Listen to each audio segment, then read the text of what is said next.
चोरीस गेलेला मुद्देमाल पोलिसांनी पुन्हा मिळवून दिल्याने वयोवृद्ध आजीने पोलिसांचे आभार मानत त्यांच्या कार्याचे कौतुक केले आहे।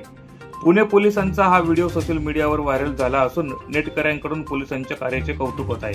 धुळे जिल्ह्याचे तत्कालीन पोलीस अधीक्षक तथा पुण्याचे पश्चिम प्रादेशिक विभागाचे अप्पर पोलीस आयुक्त प्रवीण कुमार पाटील यांचा सहृदयतेचा व्हिडिओ व्हायरल झाला आहे।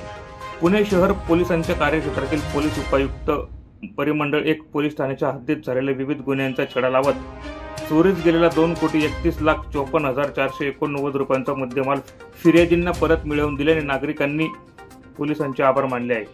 त्या कारवाईतील एक हा व्हिडिओ व्हायरल झाला आहे। त्यामुळे पुणे पोलिसांच्या कार्याचे सर्वत्र कौतुक आहे। ब्युरो रिपोर्ट, माझा महाराष्ट्र न्यूज, धुळे।